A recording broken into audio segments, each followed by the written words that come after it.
You've probably heard it before. Enlightenment is about letting go of all desire. It sounds tidy, clean, like the ultimate spiritual mic drop. No desire equals no suffering, right? But Alan Watts, the eloquent disruptor of shallow spiritual cliches, wasn't having it. Because the real danger isn't wanting too much. It's wanting nothing anymore. That soft, subtle, seductive deadness that creeps in when you think you're being spiritual by numbing out. When you start mistaking absence of desire for peace and silence for wisdom. If you enjoyed this breakdown, don't forget to like, subscribe, and drop a comment. Your feedback helps shape what we cover next, and you being here keeps the conversation going. Thanks for watching. See you in the next one. It's not the messy bug in the human system that we're supposed to debug in pursuit of transcendence. It's the code, the architecture, the electricity running through the whole machine. Desire is what moves life. And when you try to rip it out in the name of peace, what you're left with isn't enlightenment. It's a flatline.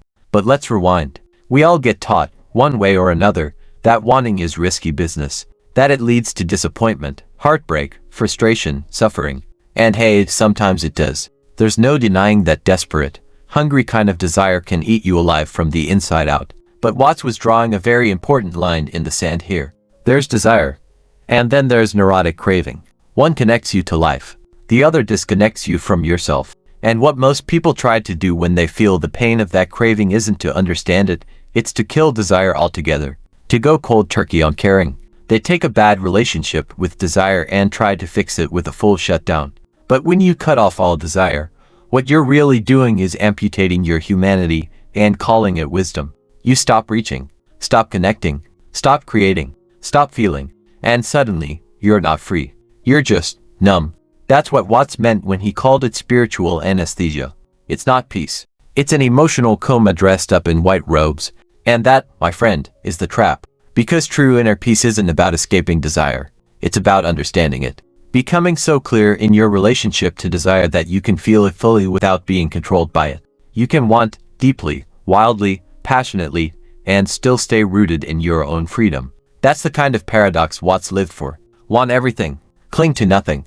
Sounds poetic, sure. But what does it mean? Let's break it down. To want everything doesn't mean becoming insatiable. It means staying awake. It means saying yes to life. Yes to beauty. Yes to joy. Yes to loss. Yes to meaning. It means letting your soul feel lit up by art, by love, by connection, by purpose, even when you know none of it lasts forever. To cling to nothing? That's the counterbalance. The grounding. It means not mistaking any of those desires for your identity. Not staking your worth on whether or not you get what you want. So you can go after your dreams with fire, and if they collapse, you're still whole. You can love someone with your entire chest, and if they walk away, you're still you. You can pour your soul into your work, and if it fails, you don't fall apart with it. That's the real game. That's the balance. Desire without desperation. Passion without prison. Longing without losing yourself. Watts understood that the people who want nothing aren't enlightened. They're hollow. And often, they're hiding behind that nothingness because they've been hurt, or because they're afraid of being hurt. They don't want to feel the ache of longing, the sting of loss, the burn of disappointment. So they pretend they've transcended all of it. But really, they've just built a very quiet kind of cage. The irony? It's the people who do feel, who do want, who do open their hearts to life. They're the ones walking the real spiritual path. Because that path isn't paved in detachment. It's paved in vulnerability. You want to live an enlightened life. Great. Then don't run from desire. Learn to ride it. Watts compared desire to a rudder, the thing that steers you through the chaos of the world. Without it, you drift. You disconnect. You get spiritually seasick and pretend that not moving is the same thing as peace. But if you know how to read your desires, if you know which ones come from your wounds and which ones come from your soul, that's when everything changes. Because not all desire is the same. There's the kind that comes from a void. The I'm not enough, so I need this kind. And then there's the kind that comes from overflow. The I'm so full, I have to share this kind. The first enslaves you. The second sets you free. And that's where spiritual maturity really begins, when you start asking, where is this desire coming from? Is it an echo of fear? Or a spark of life? Am I reaching for this because I'm empty or because I'm full? Because when your desire comes from wholeness, it doesn't own you. You can engage with life fiercely, openly, even joyfully, and still stay free.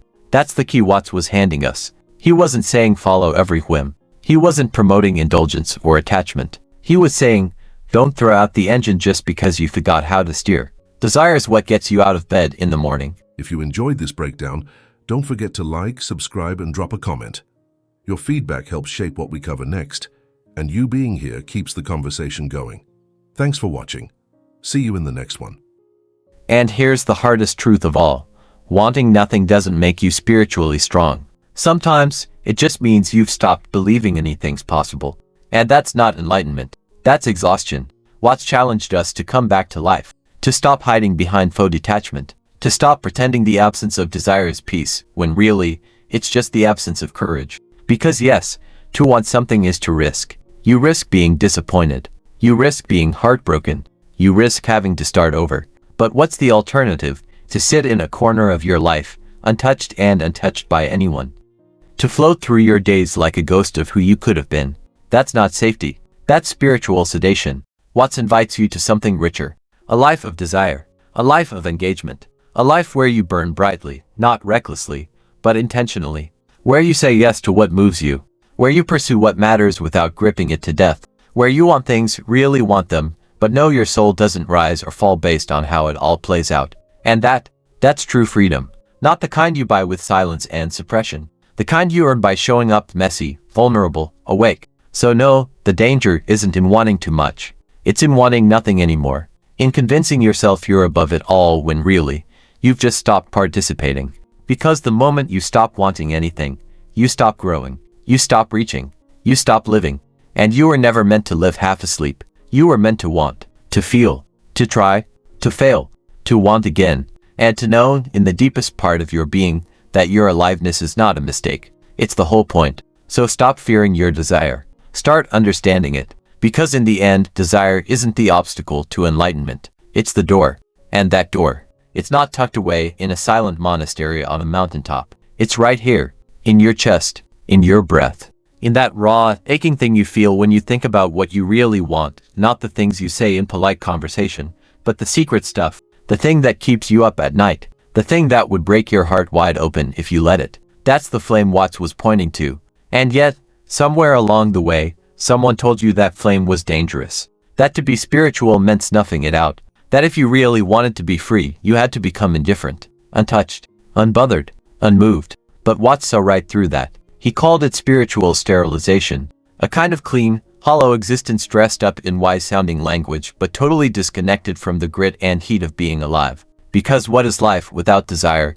Can you name a single thing, a single meaningful, transformative, soul-shaping thing that didn't begin with desire?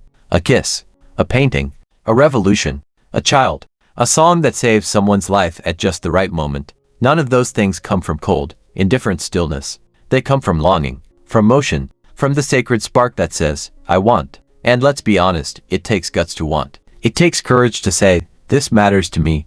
To admit, even quietly, that your soul still burns for something. Because once you name your desire, you're exposed, vulnerable. People can scoff. Life can disappoint. Things can go sideways. But you know what else can happen? You wake up.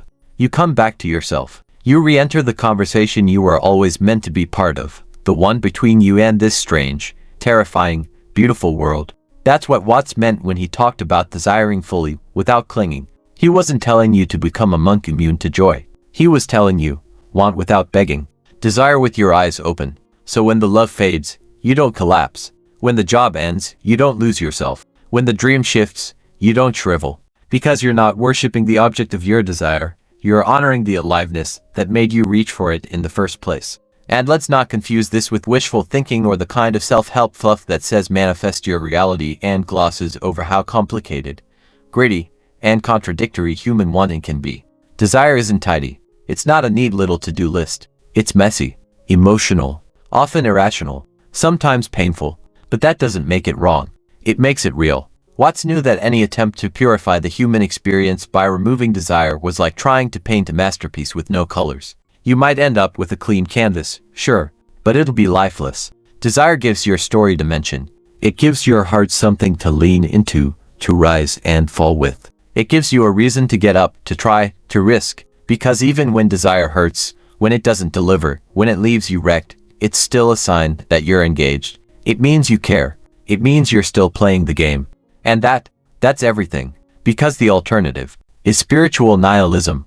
It's that hollow place where you've convinced yourself that nothing matters, where you stop trusting yourself to want, where you stop seeing the point of anything. You float, you disengage, you call it peace, but deep down, it's numbness. And maybe that's why so many people on the so-called spiritual path start to lose their sparkle. They think they're becoming enlightened, but really, they're just becoming safe. And safe doesn't heal you. It just hides you. Real growth, real transformation.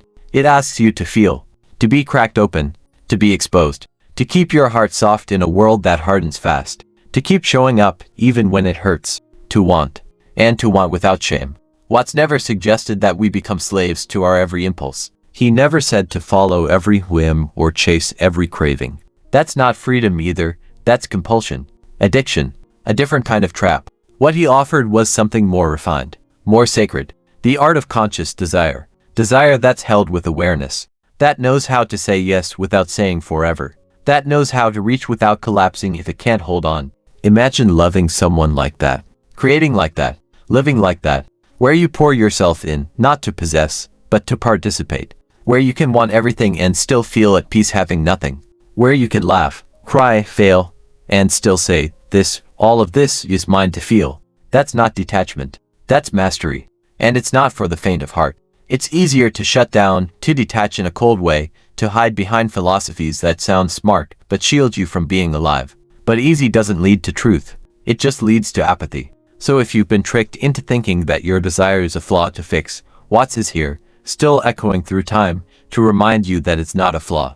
It's your compass, your teacher, your engine, your invitation. It's not asking you to cling. It's asking you to listen, to trust yourself again. To know that wanting something doesn't make you needy, it makes you human. That it's possible, deeply possible, to want with your whole soul and still be at peace whether it comes to you or not. That the goal was never to be untouched, it was to be unbroken, to be someone who could feel every ounce of life and not turn away. So maybe that's your challenge right now. Not to want less, but to want honestly. Not to detach from your passion, but to relate to it differently. To sit with your longing even when it burns and say, this, too, is sacred. Because it is. Watts didn't want you to transcend life. He wanted you to fall into it. Fully, fiercely, freely. To make peace not by erasing your wants, but by refining your relationship to them. So that you could keep your heart wide open in a world that teaches you to shut it. So that you could chase what matters without making it your prison. So that you could walk through life, bright, vulnerable, imperfect, and say, yes, I want.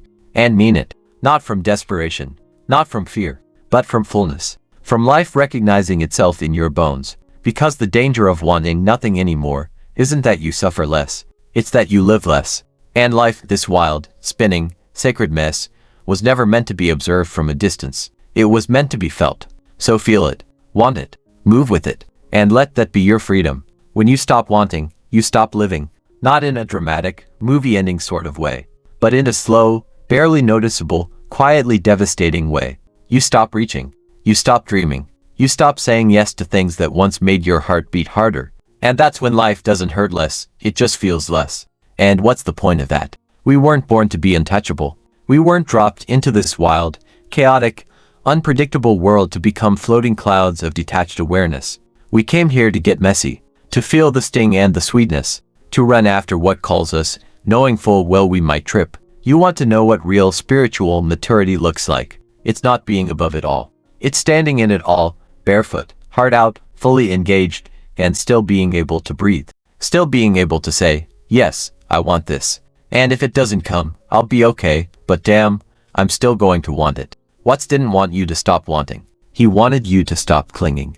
There's a difference, and it's everything. Clinging says, if I don't get this, I'm nothing. Desire says, this lights me up, and I'm here for the ride. One makes you a prisoner. The other makes you a participant. And look, no one's saying it's easy. Especially if you've been taught that your value comes from how zen you appear. Especially if your spiritual journey has been paved with messages about detachment, neutrality, and being above desire.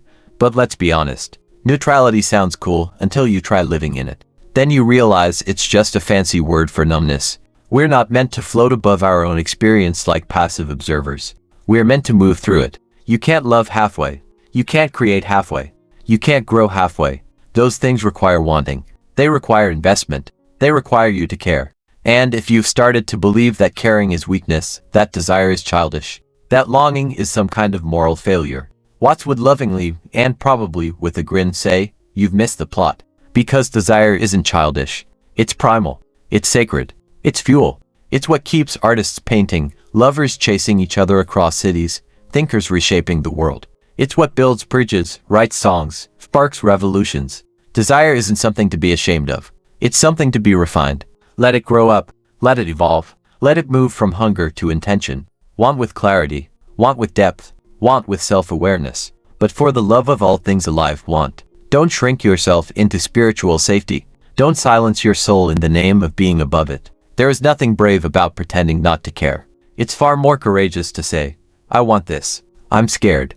I might not get it, but I'm still going to show up. That's the edge Watts kept inviting us to walk. To live with desire but without dependency. To reach for things while remaining rooted. To feel fully without being swallowed whole. And if that feels like a tightrope, good. It is, because real life is not black and white. It's not desire or detachment. It's not passion or peace. It's both.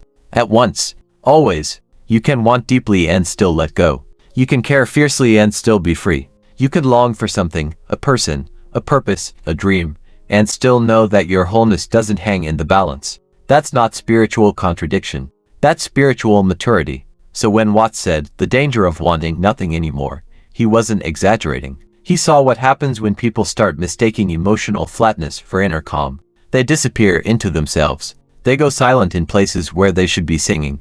They stop asking questions. Stop taking risks. Stop feeling. And slowly, their life becomes a waiting room. Waiting for nothing. Waiting for something higher to arrive. Waiting to be struck by peace like it's lightning. And they've just stood in the right field long enough. Thanks so much for watching. If you made it all the way to the end, you're officially part of the small percentage of people who don't just click away, and that means a lot. Before you go, I'd love to hear from you. Drop a comment below and tell me your thoughts, your ideas, or even what you'd like to see next. I read every single one of them, and your feedback genuinely shapes the direction of this channel. If you enjoyed the video, tap that like button. It tells YouTube this content is worth sharing. And if you haven't already, hit subscribe and turn on notifications so you don't miss the next upload. We've got more exciting videos coming, and trust me, you'll want to be here for them. This channel is just getting started, and your support helps it grow faster than you realize. Thank you again for spending a part of your day here with me. Stay curious, stay motivated, and as always, take care of yourself. Until next time, I'll see you in the next video.